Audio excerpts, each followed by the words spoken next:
Whoa! I filed my eligible obligation What are with the you clerk. talking about? What are you talking about? I'm talking about eligible obligation on the What? USCA. Oh, you talking all that kind of stuff. I'm striking all that. If I hear it again, I'm not going to let you represent yourself. I promise you. That's Oh, enough. I don't want to hear another word. okay. I'd like to also. Another one. I don't want to hear another word. No, put him out. Put your hands on me like that. Hush. Get him out of the courtroom. I don't want to hear another word. I just heard another word, Mr. Baker. Hush. All right, guys. Today we got a sovereign citizen staring down 30 years. Yes, 3 decades. And instead of hiring an attorney, he decides to represent himself. When you're facing that kind of exposure, self-representation isn't confidence. It's a gamble. Spoiler, it doesn't go well. The judge shuts him down fast, and what follows is pure courtroom chaos. Seriously, why would anyone roll out sovereign citizen arguments with decades on the line?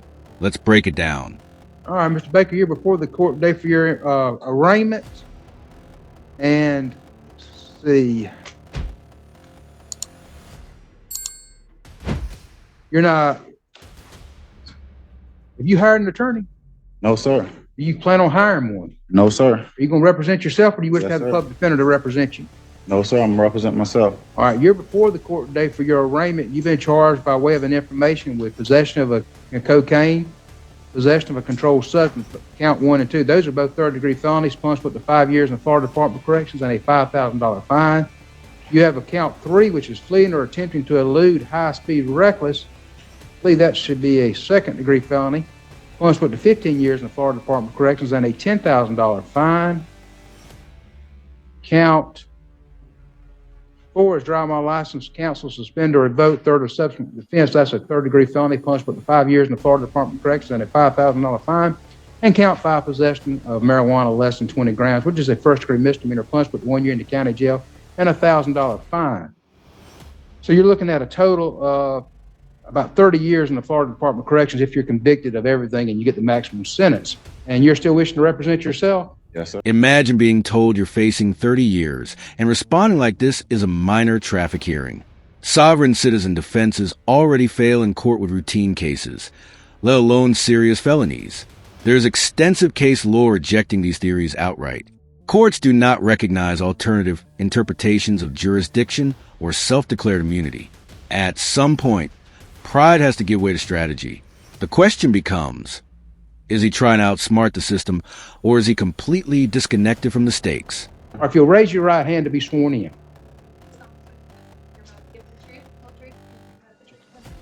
Yes, sir. All right, Mr. Baker, state your name. Lee Baker. And Mr. Baker, you have asked to represent yourself. Is that correct? Yes. How far did you get in school? 9th grade. Okay. And so you can read and write?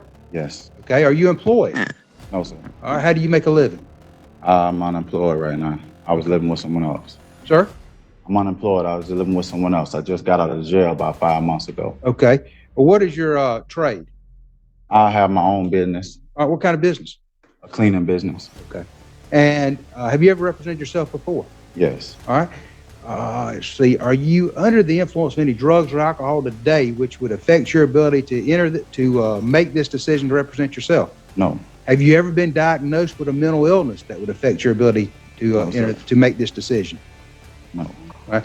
You understand that attorneys are trained in the rules of evidence, criminal procedure, and the law, and they're there to assist you in preparing pretrial motions, preparing for pretrial hearings, and to participate in discovery, and also preparing for trial. Comprehend that very well. All right, and sir, you understand that if you're representing yourself, you'll be held to that same standard. I comprehend that. All right, and I cannot assist you in any way. The state attorney would not be able to assist you in any way. Is that correct? I comprehend. All right, you still wish to represent yourself? Yes. All right, Madam Clerk, if you'll print out the information, and Deputy Dexter, it's okay if the clerk hands the information to Mr. Baker? All right, Madam Clerk, if you'll do that. Mr. Baker, when you receive that information, I'm going to ask that you enter a plea at this time. I like to file 2 motions on the record as well, sir. I want to do your arraignment first. All right.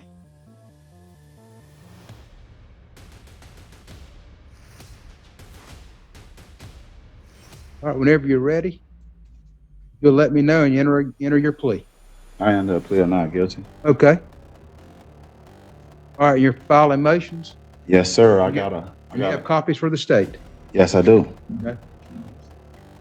Got a declaratory judgment, and I want to furnish this bond to the clerk You can file it. Go ahead. for my release from the Bay County Jail today. Okay.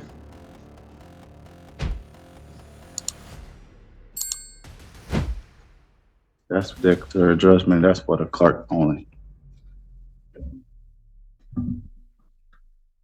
Now, you're providing a copy of the state, everything you've given the clerk. The bond, I shouldn't have to give the bond. The bond goes straight to the clerk. Declaratory Anything you judgment. file that you want me to consider, you have to provide a copy to the state, sir. That's you're representing yourself. You have to know those rules. If you don't, you're going to mess up. I understand that. If you're not providing to the state, I'm not going to consider it. Okay. And the clerk doesn't make any determinations on that. All the clerk determines is whether you're innocent or not. I'm not talking about the bond for the declaratory judgment. I'm talking about the bond for the clerk to release me today. I filed my eligible obligation. What are you talking about? Sir? What are you talking about? I'm talking about eligible obligation on the USCA. Oh, you talking all that kind of stuff. I'm striking all that, and if I hear it again, I'm not going to let you represent yourself. I promise you. When he references the United States Code annotated, he's invoking a legitimate legal publication. But simply naming statutes doesn't create a defense. Sovereign litigants often drop legal terminology, hoping complexity equals credibility. It doesn't. Courts consistently reject concepts like eliminating obligations or avoiding criminal liability through semantic arguments. Criminal charges are not debts you erase with wordplay. The judge has heard these theories countless times, and they collapse under even minimal scrutiny. He's already entered a not guilty plea. We'll set this for pre-trial. We'll set it for don't ask me any questions like that, sir. I'm not answering any questions. If you want to file a motion, file your motion. We'll set it for our December, when's that motion day in December? December 19th at 9 o'clock. Sir, you may, if you're going to do the sovereign citizen and all that, you may want to consider having the attorney. I'm a private citizen, sir. I'm not a sovereign citizen. I'm a private citizen. Listen to me. If you're going to pursue that, you may want to reconsider representing yourself. No, sir. But I'm not going to pay attention to any of that, and I'm going to strike all that. Okay. So we'll see you December 19th at 9 o'clock. It's no problem. Oh, That's enough. I don't want to hear another word. okay. I like to also. Another one, I don't want to hear another word. No, put him out. Put your hands on me like that. Hush. Get him out of the courtroom. I don't want to hear another word. I just heard another word, Mr. Baker. Hush. Whoa. Mr. Baker, I'm going to appoint the Office of Public Defender to represent you. I'm going to find that you're not competent to represent yourself at this time. I'm going to reverse my decision. The Office of Public Defender is going to represent him. We'll keep it on that December 19th date. I just did. Come on now. Y'all close that door where I can't hear him or he gets in any more trouble. At a certain point, the judge steps in and effectively forces legal counsel into the equation. Some may call that harsh, but when someone is facing 30 years, ensuring competent representation protects the integrity of the proceeding. Courts are not debate clubs for internet theories. The judge's role is to maintain order and uphold the law, not entertain pseudo-legal arguments. When the stakes are this high, this isn't about pride. It's about survival. If you found this breakdown valuable, make sure to like and subscribe for more courtroom analysis. Let me know in the comments whether you think the judge handled it appropriately, and I'll see you in the next video.